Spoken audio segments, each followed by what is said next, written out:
वराल घट श्रीराज हृदय सियावर रामचंद्र की जय पवन सुत हनुमान की जय उमापति महादेव की जय बोलो वैष्णवनंदन की जय नमः पार्वती पतये हर हर महादेव।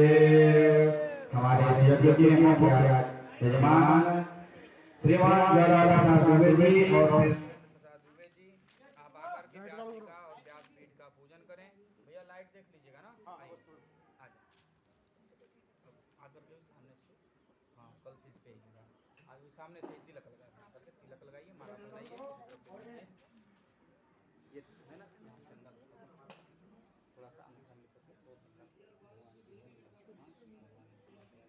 ये भगवान का बात ये भगवान ओम सच्चिदानंद रूपाय विश्वोत्पत्त्यादि हेतवे तापत्रय विनाशाय श्री कृष्णाय वयं नमः पुराण पुरुषोत्तमाय नमः श्री राधा कृष्णाभ्यां नमः कृष्णाय वासुदेवाय हरये परमात्मने प्रतक्लेशनाशाय गोविंदाय नमो नमः श्री पुराण पुरुषोत्तमाय नमः श्री राधा कृष्णाभ्यां नमः सर्वोपचारार्थे गंधाक्षर पुष्पाणि समर्पयामि ओम माधुरस धुर्वधुर्वन्तं धुर्वतं योष्मान् धुर्वतितं धुर्वयं वयं धुर्वामः देवानावशमनितमं पुंसतमं पवित्रमं श्रुतमं देवहूतमं श्री पुराण पुरुषोत्तमाय नमः श्री राधा कृष्णाभ्यां नमः। नैवेद्य प्रसाद भोग लगा दीजिए। ओम नाभ्यायासीदंतरिषुगम शिष्णोर्जभूषम और्ता पद्भ्यां भूमृतसा स्रोत्रान्धालोकान्य श्री पुराण पुरुषोत्तमाय नमः। त्वदीयं वस्तु गोविंदं तुभ्यमेव समर्पयेत् गृहाण सन्मुखो भूत्वा प्रसीद परमेश्वर।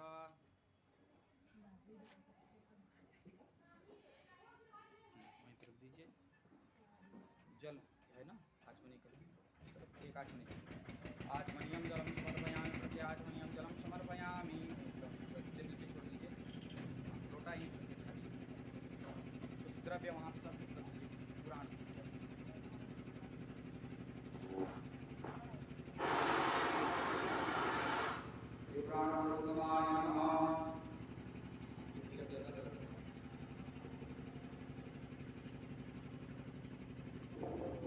भागवत महापुराण की जय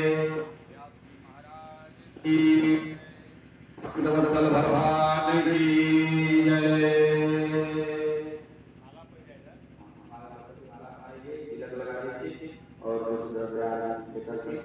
प्रणाम करें आशीर्वाद करें।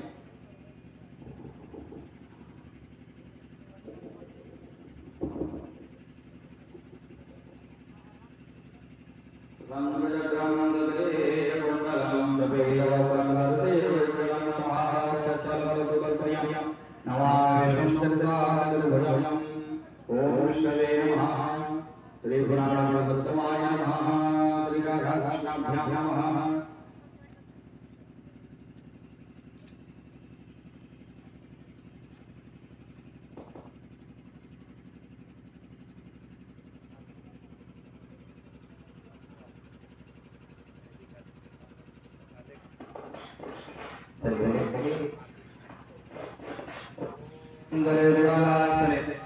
आला पर्वत वसते लोग होंगे हटनी और ये बिना भोला में और धर्म में योगेश्वरी हे आरती में रुमाली गिरी हे गोपाल कृष्ण रुमाली गिरी हे आरती में रुमाली गिरी देवकाना बल बल जाऊं सांझ सवेरे तेरे गुण गाऊं प्रेम में रंगी भक्ति में तेरी हे गोपाल कृष्ण करुणाली हे आरती में करुणाली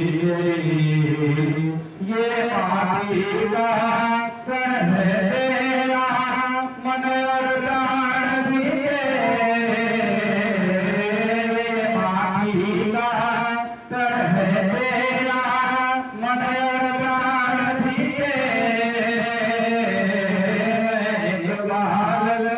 तुम बनी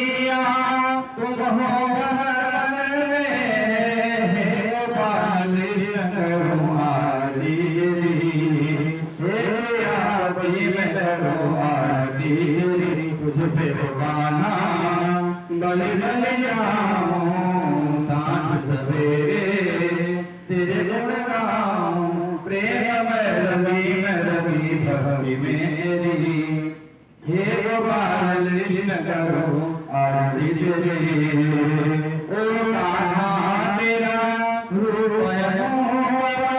मन तो हरता जाए मन तो हरता जाए मन ये जाने हर पल पिया तेरा दर्शन पाए दर्श तेरा प्रेम तेरा आस है मेरी दर्श तेरा प्रेम तेरा आस है मेरी हे प्रिया कभी मैं करूं आरती तेरी तुझे गाना गल गल जाऊं सांझ सवेरे तेरे गुण गाऊं प्रेम करूं आरती तेरी कर्पूर गंधम हृदयारविंदे अहं भवानी सहितं नमामि त्वामेव माता सपनामेव त्वमेव बन्धो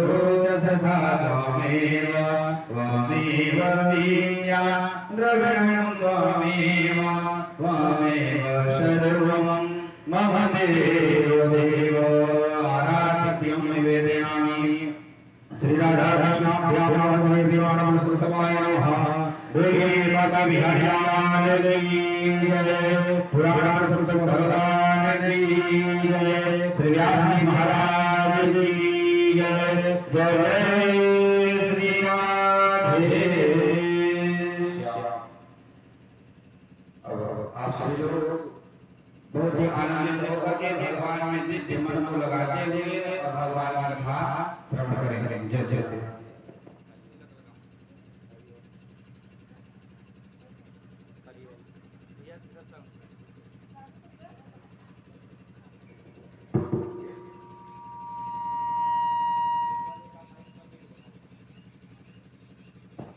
हरिओम हरिओम हरिओम हरिओम।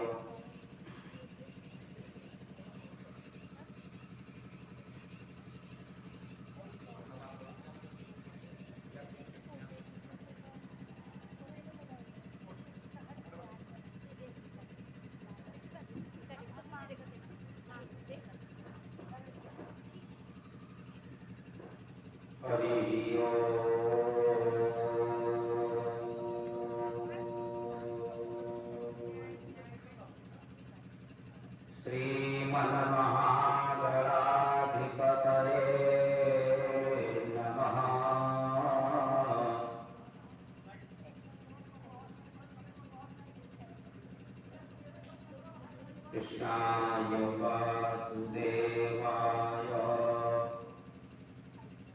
हरये परमात्मने प्रणतक्लेशनाशाय गोविन्दाय नमो नमः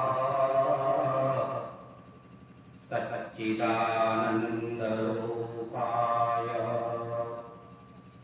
विश्वोत्पत्त्यादिहेतवे तापत्रय विनाशाय श्रीकृष्णाय वयं नुमः। वरधर सुधया पूरयन् गोपवृन्दैः वृन्दारण्यं स्वपदरमणं प्राविशद्गीतकीर्तिः कान्ते श्रितामृषतिनिन्दितसारजन्गो यत्रैकतो विलसिता असिताङ्गशोभा वृन्दावने कृतया मुनगाङ्गसङ्गम्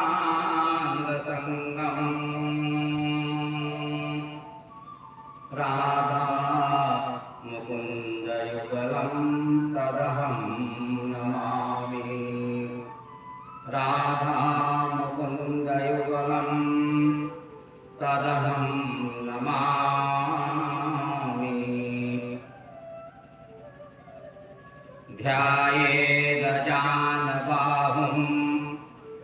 धृतशरधनु संबद्ध पद्मासनस्थम्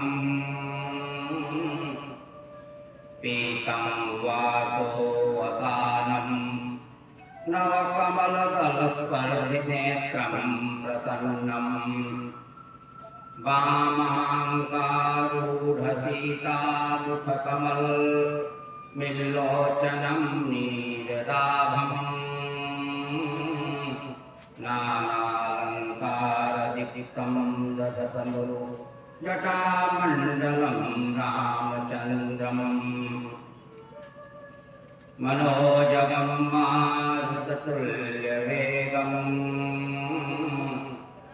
जितेन्द्रियं बुद्धिमतां वरिष्ठम् वातात्मजं वानरयोधमुख्यम्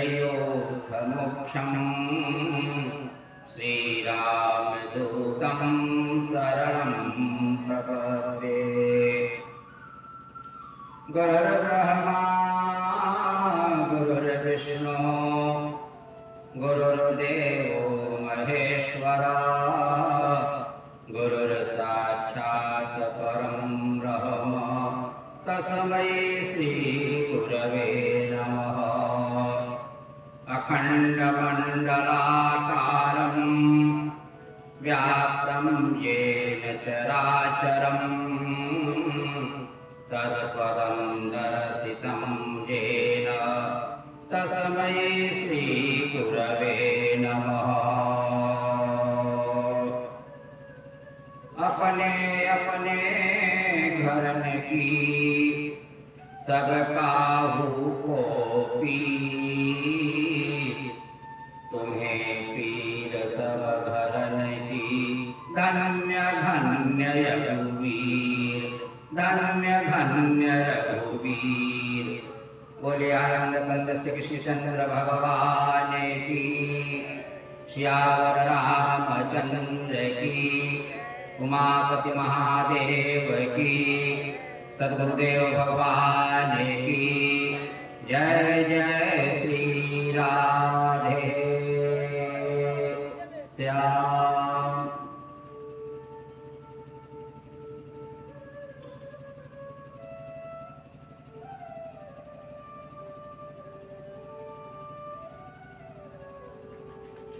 भगवान की परम मंगलमयी कथा आस्वादन के क्रम में आज हम लोगों का प्रथम दिवस प्रथम सोपान प्रारंभ हो रहा है। इसलिए प्रारंभ करने के पहले बहुत सारे विघ्न आया करते हैं, अव्यवस्थाएं हुआ करती हैं और जितना ही उलझन होता है, जितनी ही अव्यवस्थाएं होती हैं, उतना ही अच्छा काम होता है। यही उसका संकेत माना गया है। तो किसी भी प्रकार का कोई विलंब नहीं हुआ है, किसी भी प्रकार से कोई अव्यवस्था नहीं हुई है, क्योंकि प्रथम सोपान चढ़ने के लिए बहुत तैयारी करनी पड़ती है, बहुत सारे मनोवेग को बना करके चलने का प्रयास करना पड़ता है। इसलिए अब हम लोगों की यात्रा प्रारंभ हो चुकी है और यात्रा कोई अभी भी नहीं है, या कल परसों नरसों की ही नहीं है। यह यात्रा तो यावत जीवन चलने वाली है। ऐसे में हमारी यात्रा निर्विघ्न हो, मंगलमय हो और निर्विघ्न भी रहे, मंगलमय भी रहे। लेकिन भगवान की करुणा कृपा अवश्य रहे, क्योंकि इतना बड़ा आयोजन करने का निराश्रम हो जाएगा। भगवान की करुणा कृपा नहीं होगी, भगवान की करुणा कृपा का फल यदि हमको अनुभव नहीं होगा तो यह श्रम निराश्रम के समान हो जाएगा, व्यर्थ चला जाएगा। इसलिए हम लोगों ने जो इस यात्रा के क्रम में बड़े उत्साह से परिश्रम किया है, उस परिश्रम की सार्थकता भगवान की करुणा कृपा का फल मिलना होगा, और नहीं मिलेगा तो निराश्रम में ही श्रम रह जाएगा। इसलिए इस यात्रा को मंगलमय बनाने के लिए, आनंदमय बनाने के लिए, कल्याणमय बनाने के लिए और कथा की पवित्रता को रखने के लिए, कथा की सूचिता को बनाए रखने के लिए प्रभु के नाम का 2 बार संकीर्तन करते हैं। उसके बाद भगवान की जैसी इच्छा वैसी कथा कहने और सुनने का प्रयास किया जाएगा। इसलिए संख्या बल से कुछ नहीं होता है। संख्या तो एक भी रहे लेकिन सुधीर श्रोता हो, संख्या 2 रहे लेकिन श्रोता बुद्धिमान हो, समझदार हो, उसके लिए वक्ता को पूरा टानिक मिलता रहता है, एनर्जी बनती रहती है। तो श्रोताओं की कोई बात नहीं है, लेकिन आप लोग धैर्य बना करके जो आज हम लोगों की यात्रा प्रारंभ होने वाली है ना, यह यात्रा बड़ी कठिन और दुर्गम है, और इस यात्रा को केवल भगवान ही पूर्ण कर पाएंगे।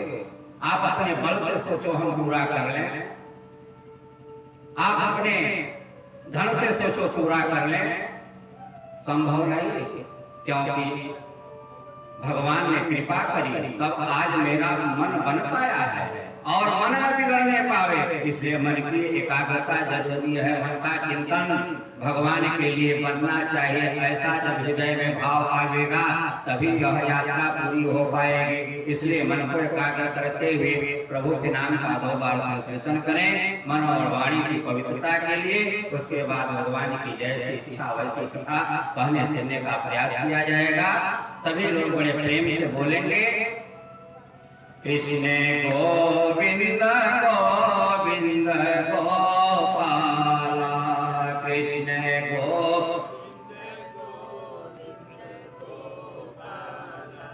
कृष्ण गोविंद गोविंद गोपाला, कृष्ण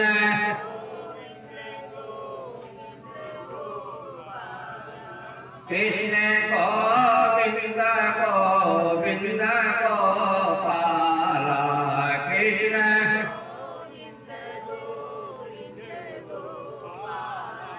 भज मुरली मनोहर नंदलाला, भज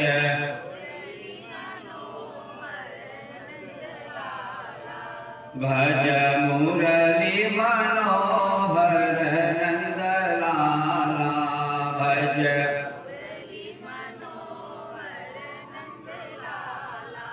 भज मुरली मनोहर नंदलाला, भज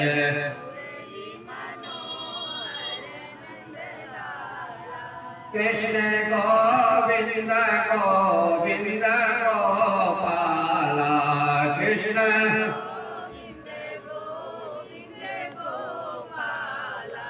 कृष्ण गोविंद गोविंद गोपाला, कृष्ण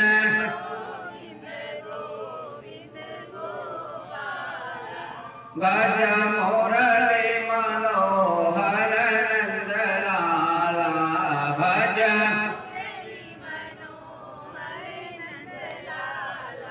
भज मुरली मनोहर नंदलाला, भज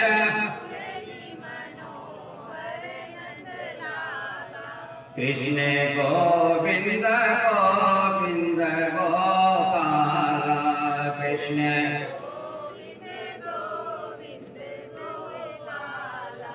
राजा राम राजा राम राजा राम राम राम,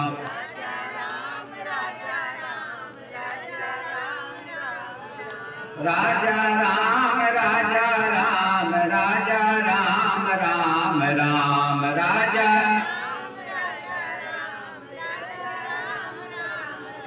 सीता राम सीता राम सीता राम राम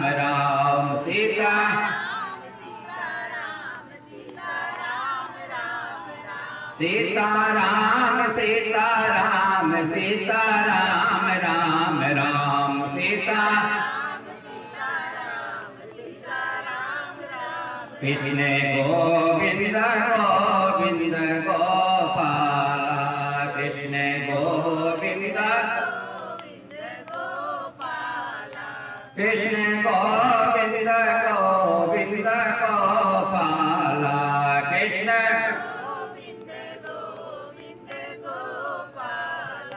भज मुरली मनोहर नंदलाला भज भज मुरली मनोहर नंदलाला भज कृष्ण गोविंद गोविंद गोपाला कृष्ण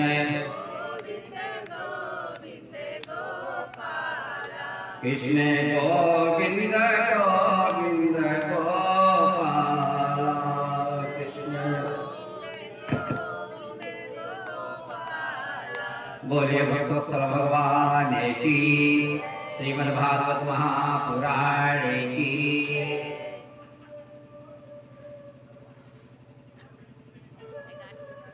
गड़ाई अनुपम आनंदमय प्रश्न का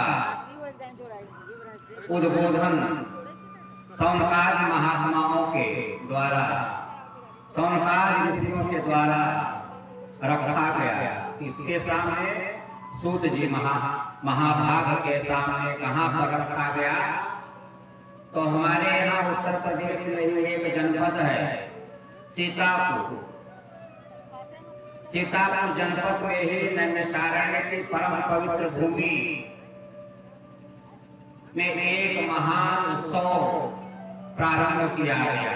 1000 वर्षों तक चलने वाले यज्ञ का उत्सव आरंभ किया गया। तो यज्ञ करने वाले महात्मा ऋषि सुबह से तो यज्ञ में लगे रहते थे और दोपहर के 3 बजे तक उनका यज्ञ चलता था। लेकिन यज्ञ के धुएं से जो है उनका शरीर ही धूल भूषित नहीं होता। यज्ञ के निकलने वाले धुएं से मन भी मलिन हो जाता था। तो सौनकादि महात्माओं के मन में विचार आया कि 1000 वर्षों तक चलने वाले यज्ञ को तो हम लोग कर रहे हैं,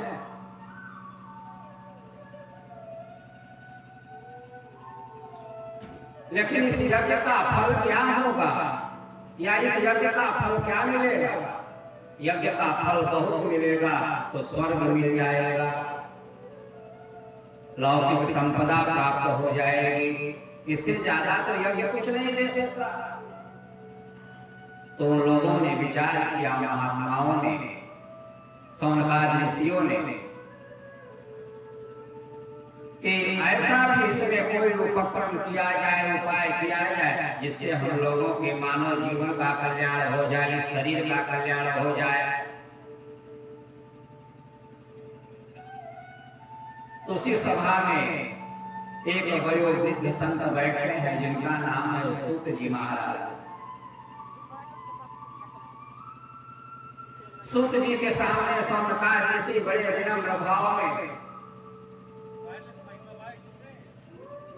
जाकर के विनम्र प्रार्थना करते हैं, निवेदन करते हैं।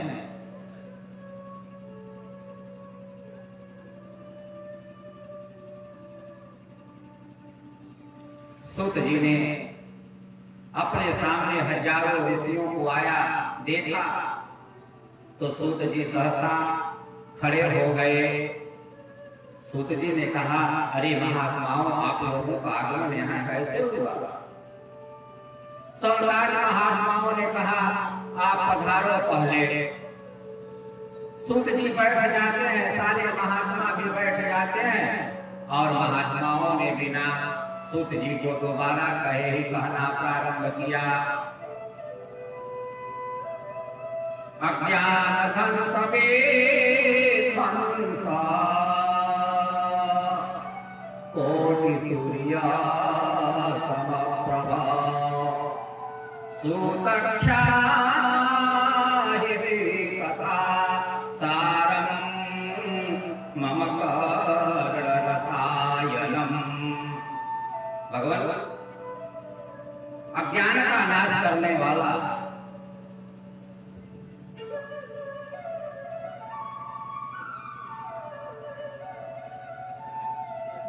आपके पास करोड़ों सूर्यों के समान परम तेजस्वी ज्ञान है, इसलिए आप अपनी वाणी से हम लोगों के लिए सारगर्भित बात कहिए, कथा कहिए।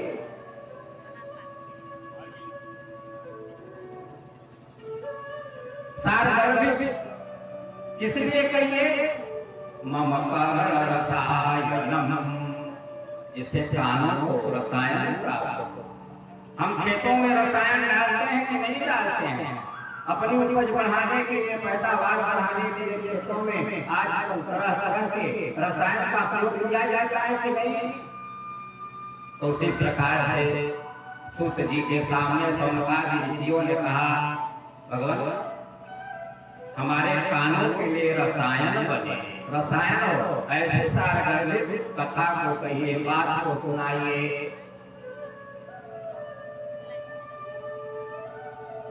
कब? सौनकादि ऋषियों के प्रश्नों को सुनने के बाद सूत जी विचार करने लगते हैं, और कोई प्रश्न करेगा तो झट उत्तर देना भी ठीक नहीं, थोड़ा विचार करना चाहिए। सूत जी विचार मुद्रान होकर के विचार करने लगे, तभी जो है पुनः दूसरे प्रश्नों को कर दिया। सौनकादि ऋषियों ने कहा, कालव्यालं खट्रात् सत्रास निर्णास हेतवे। भगवान हम लोग आपसे क्या कहें, आप लोग जानते हैं? कालव्यालं खट्रात्, काल रूपी सर्प बराबर फन फैलाया हुआ खड़ा है, सामने घसना चाहता है, निगलना चाहता है।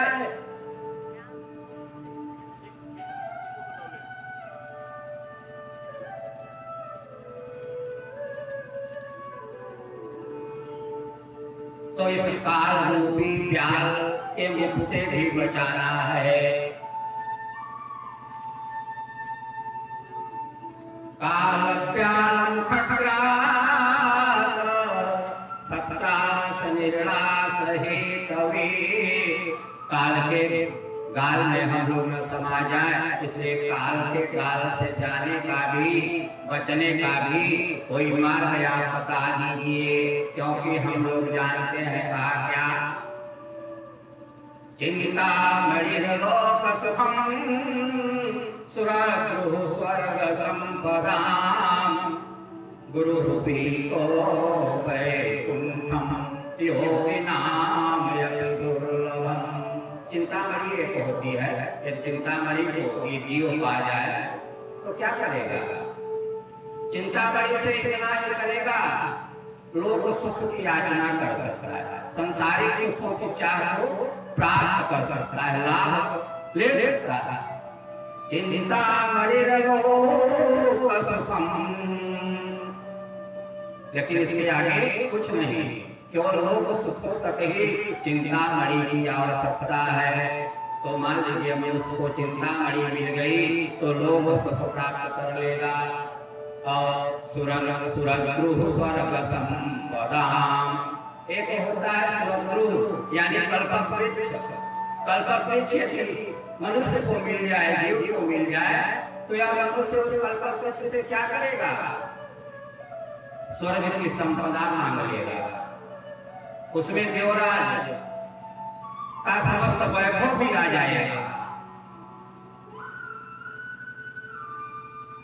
स्वर्ग की जितनी संपत्तियां हैं, जितने भी वैभव हैं, आप सुरद्रुः वृक्ष को यदि प्राप्त कर लो और उसके नीचे खड़े होकर के कामना कर दो, याचना की भी जरूरत नहीं है। केवल मात्र कामना कर दो तो आपकी वह इच्छा पूरी हो जाएगी। लेकिन जब तक गुरुदेव भगवान की कृपा नहीं होगी तो यह जीवन व्यर्थ चला जाएगा। इसलिए बड़े चतुराई से शौनकादि ऋषियों ने कहा, गुरुदेव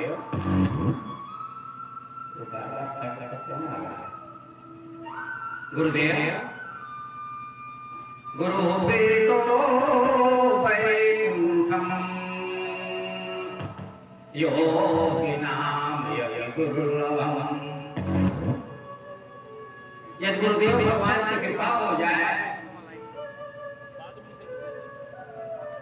गुरुदेव भगवान की प्रसन्नता हो जाए तो जो जन्म जन्मांतरों की साधना करने के बाद भी नहीं प्राप्त हो पाता, नहीं मिल पाता, गुरुपीतो वैकुंठम योगिनाम दुर्लभम।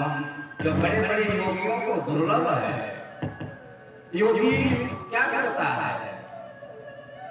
अपने शरीर को खाक कर देगा, सूखे पत्ते खाएगा, कंदमूल खाएगा, जल का सेवन करेगा, लेकिन फिर भी वैकुंठ मिलेगा कि नहीं मिलेगा। इसलिए योगी नाम यज्ञ दुर्लभम, इसलिए योगियों के लिए भी दुर्लभ आ गया। लेकिन गुरुदेव भगवान की कृपा हो जाए तो जो योगियों को दुर्लभ वैकुंठ है वह भी बड़ी सहजता से सरलता से प्राप्त हो जाता है। इसलिए अब आप भटकाओ मत, सुखदेव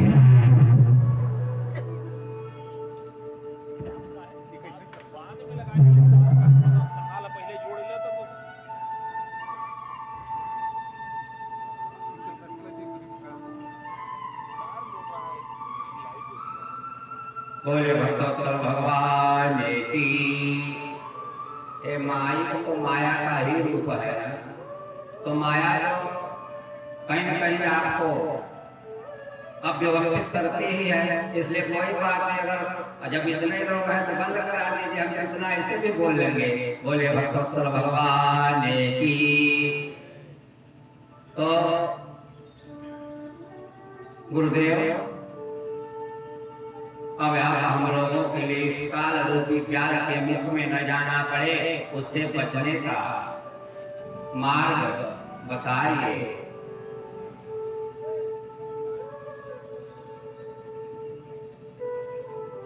शौनकादि ऋषियों के प्रश्नों को सुनने के बाद सूत जी ने कहा, तुम लोगों ने तो प्रश्न बहुत अच्छा किया है, क्योंकि इसमें भी लोगों का कल्याण नहीं है, ये तो सारे संसार का कल्याण करने वाला है। इसलिए इस प्रश्न का उत्तर मैं अवश्य दूंगा।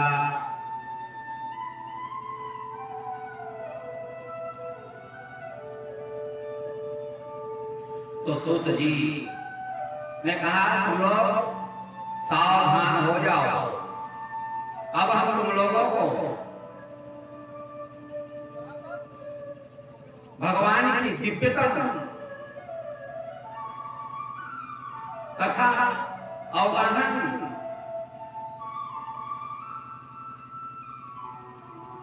तथा आस्वादन के लिए तथा अवगाहन के लिए यात्रा में लेकर के चलते हैं। तो हम लोगों की यात्रा प्रारंभ हो रही है, इसलिए सावधानी है। पथ पर कहीं कांटे लगेंगे, कहीं कीले गड़ी होंगी, कीले चुभेंगे, इसलिए हमको कांटों का भी, कीलों का भी ध्यान रखना है और अपनी यात्रा को करते रहना है, चलते चलना है। सावधान।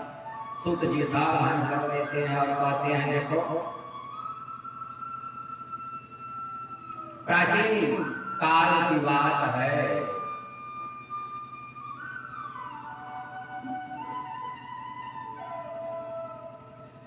सप्ताह श्रवण से राजा परीक्षित की मूर्ति को देख करके ब्रह्मा जी को भी मोह हो गया। सारे सृष्टि के निर्माता हैं, सृष्टि के रचनाकार हैं, शिल्पकार हैं, लेकिन फिर भी जब सप्ताह श्रवण से परीक्षित जी मुक्त हुए सप्ताह श्रवण से जब परीक्षित विमुख हुए तो ब्रह्मा जी को मोह हो गया। ब्रह्मा जी ने जो है विचार किया कि इस भागवत शास्त्र में ऐसा कौन सा बल है, कौन सी शक्ति तिरोहित है, यह परीक्षित जैसे राजा की मुक्ति बना दिया, गति बना दिया।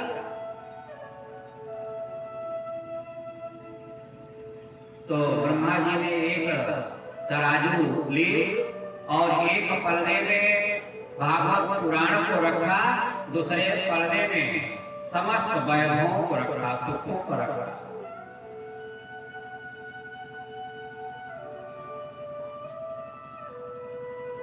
विचार करिएगा, एक तरफ त्रिलोकी के जितने भी वैभव है, सुख सुविधा है, सब जो है एक पलड़े पर जाता है और दूसरी तरफ के पलड़े में केवल श्रीमद् भागवत महापुराण रखा जाता है। और हुआ क्या, संसार के सभी सुख हल्के पड़ गए कौल में। श्रीमद् भागवत महापुराण सबसे वजन हो गया। वजन ही नहीं, संसार के पलड़े जितने थे, सुख थे जितने पलड़े में, वो सब तैरने लगे और भागवत जी का पलड़ा जो है स्थान छोड़ा भी नहीं। ब्रह्मा जी को आश्चर्य हो गया, गजब। परीक्षित ने तभी सप्ताह श्रवण किया था।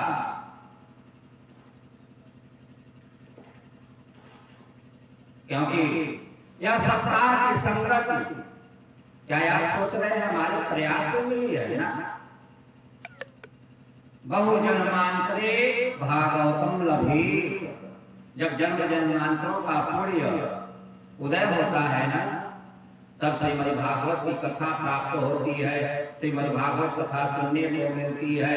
इसलिए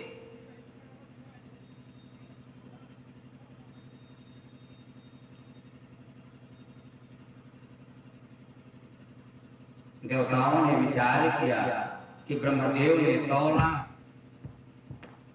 और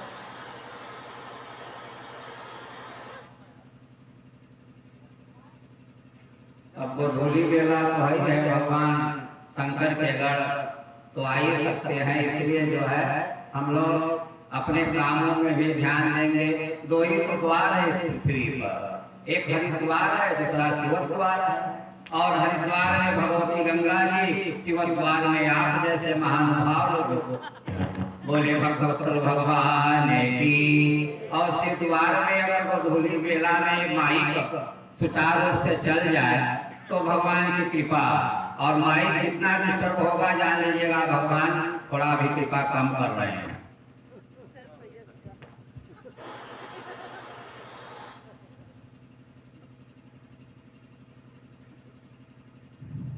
बोले भगवत्सल भगवान की।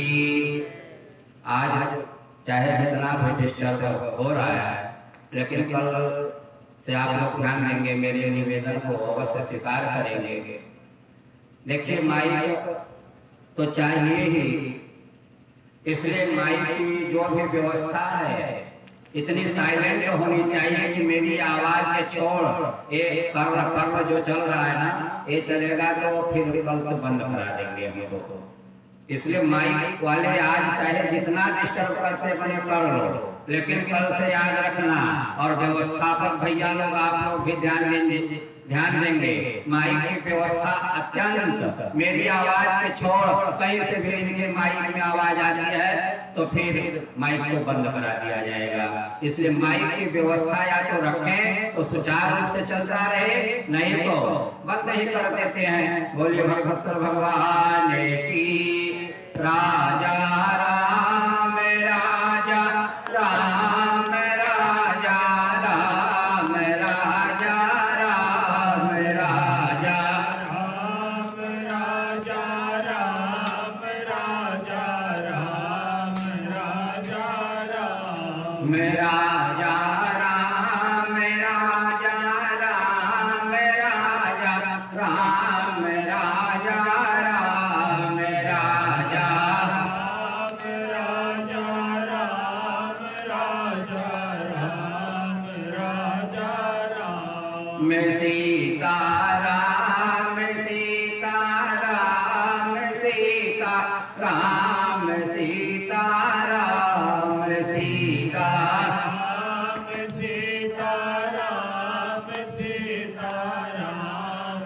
सीताराम मैं सीताराम सीताराम सीताराम सीताराम सीताराम सीताराम सीताराम सीताराम बोले भगवान की। देवताओं ने विचार किया कि परीक्षित जी की मुक्ति हो गई, ब्रह्मा जी तौल लिए और संसार के सारे सुख हल्के पड़ जाते हैं। तो देवता विचार किए कि अब क्या किया जाए। तो परीक्षित जी जब कथा श्रवण करने के लिए बैठे तो देवता होते बड़े चालाक हैं। देवताओं का एक नाम है विभुत, विशेषेण बाध्यते इति विबुधा, जो विशेष बंधन लगा देते हैं उनको देवता कहते थे। और हम आप सोचते हैं कि देवता कोई जल का होगा, कोई हवा का होगा, तो चाहे जल के हो चाहे हवा के हो, लेकिन वो ऐसा बंधन लगाते हैं, इसीलिए विशेष हो जाते हैं, देवता हो जाते हैं। तो देवताओं ने विचार किया कि हम लोग चल करके राजा परीक्षित को आज के 7वें दिन तक्षक दसेगा। 7वें दिन राजा परीक्षित को तक्षक दसेगा, राजा परीक्षित की मृत्यु हो जाएगी। तो हम लोग क्यों ना अमृत कलश ले जाकर के परीक्षित को दे दें, यह अमृत पान कर लेगा और मरेगा नहीं। तो देवता अपनी योजना बना करके स्वर्ण कलश में अमृत भर के लाए और परीक्षित जी महाराज के सामने रख करके कहा, अरे परीक्षित, आप इस स्वर्ण कलश में भरा हुआ अमृत का पान करो, बदले में मेरे को कथा सुधा अमृत का पान करने दो। तो परीक्षित कोई ऐसे वैसे थे नहीं। परीक्षित जी परम नीति निपुण राजा थे और सुधीवान। तो परीक्षित जी ने विचार किया कि कुछ तो जरूर बात है, बिना देवता बातों का कोई प्रयोजन बनाते नहीं। इसलिए सुखदेव जी को इशारा करके मानो पूछा, गुरुदेव इस अमृत को पीने का फल क्या होगा और इस कथा का अवगाहन हम करें इसका फल क्या होगा। को कथा को सुधा को काचमणिर महान ब्रह्मरातो विचार्यैव तदा देवान् जहास। ब्रह्मराज नाम है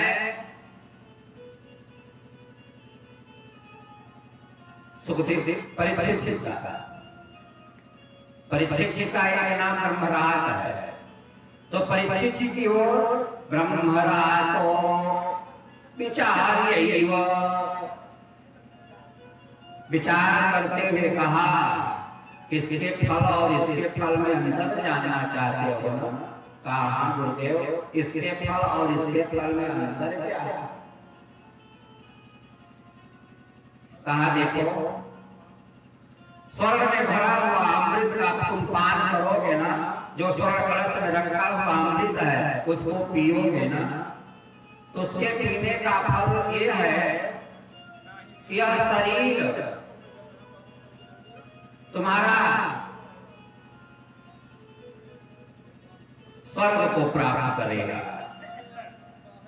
अमृत को नहीं कहा, स्वर्ग को प्राप्त करेगा। और कहा भागवत कथा अमृत का पान करने से क्या होगा? कहा भागवत अमृत का पान करोगे ना तो योगे नाम यदि दुर्लभम जो बड़े बड़े योगी मुनि ज्ञानी तपस्वी जन्म जन्मांतरों की साधना करते करते शरीर को सुखा डालते कई जन्मों तक, लेकिन भगवान के दर्शन की बात तो बहुत दूर भगवत छाया का भी दर्शन नहीं मिल पाता। भगवान का दर्शन तो बड़ी दूर की बात है, प्रभु की झांकी का भी दर्शन नहीं हो पाता। इसलिए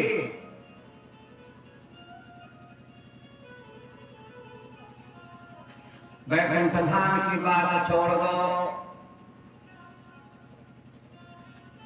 का नहीं सुनो, भागवत अमृत का पान करोगे तो जो बड़े बड़े योगियों को दुर्लभ है वह वैकुंठ धाम मिल जाएगा। बोले भगवान की का ऐसी बात है। कहा और समृद्ध का पान स्वर्ग कलश में भरे हुए अमृत का पान करने का फल क्या है। कहा स्वर्ग को जाओगे, लेकिन स्वर्ग में तभी तक रह पाओगे जब तक उस अमृत का प्रभाव रहेगा। लेकिन अमृत का प्रभाव जैसे ही नष्ट होगा, अमृत के प्रभाव नष्ट होने के बाद क्या होगा। छिड़िए पुड़िए मरते लोके बिसंते, जैसे ही जो है छिड़िए होगा, क्षरण होगा, मर्दलोक में ढकेल दिए जाओगे, गिरा दिए जाओगे। अभी ये देवता जो अमृत लेकर रखे तो आए हैं, बड़े प्रेम से सद्भाव से आदर भाव देकर के अमृत पिलाना चाह रहे हैं ना। यह पहुंचाने नहीं आएंगे, वहीं से ढकेल देंगे। दूध से मक्खी निकाल के फेंकने जैसा ये देवता व्यवहार करते हैं। इसलिए उसी जगह से ढकेल देंगे, तुम गिर जाओगे और गिरने का फल ये होगा पुनरपि जननम पुनरपि मरणम पुनरपि जननी जठरे शयनम। पुनः जन्म लेना होगा, पुनः मरना होगा, पुनः माता के गर्भ का स्पर्श करना होगा। ये अंतर है दोनों के, दोनों अमृतों में अंतर किया सुखदेव जी ने। कहा नहीं गुरुदेव, मेरे को उस अमृत को नहीं पीना, जो आप पिला रहे हो ना इसी को पिलाओ।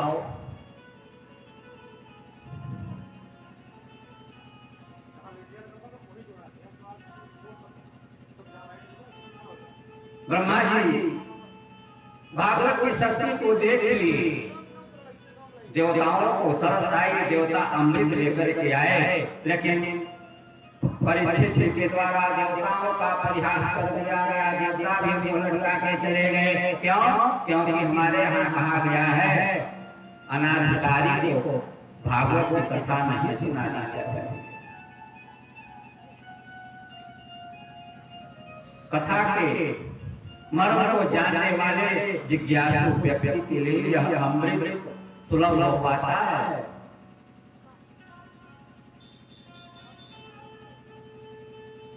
नारद जी ने विचार किया, इस पृथ्वी पर मैं चल के भ्रमण करूं, क्योंकि पृथ्वी पर के प्राणी स्वर्ग से बहुत सारे सुखी लगते हैं।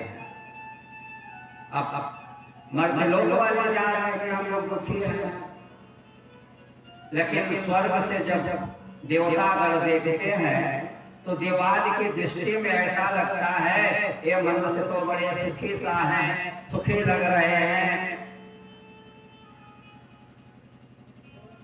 तो नारद जी ने विचार किया कि मनुष्य इतने सुखी रहते हैं, जरा मैं भी मर्त्य लोक का भ्रमण करने चलूं। नारद जी मर्त्य लोक यानी पृथ्वी के भ्रमण के लिए आ रहे थे।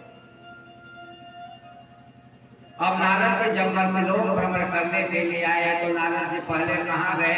नारद जी ने विचार किया कि पहले मर्त्य लोक में जितने स्थल हैं, देव स्थल हैं, उनको देख करके मैं जब पृथ्वी की अन्य परिक्रमा करूंगा, अन्य क्षेत्रों का भ्रमण करूंगा, इसलिए पहले वह काशी जी को पधारे।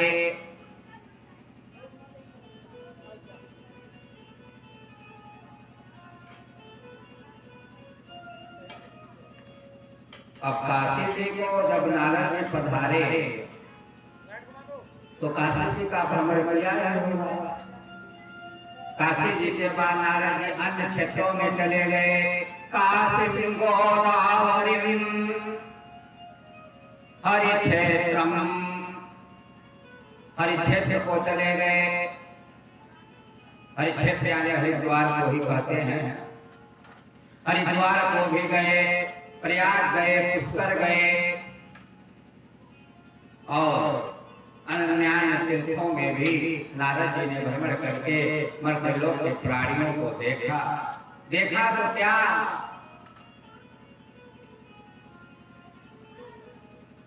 ये मर्त्यलोक के प्राणी परस्पर में ईर्ष्या भाव से एक दूसरे से लड़ रहे हैं, परस्पर एक दूसरे को देखना नहीं जा रहे हैं, परस्पर एक से एक किसी का राग है, किसी का अनुराग है।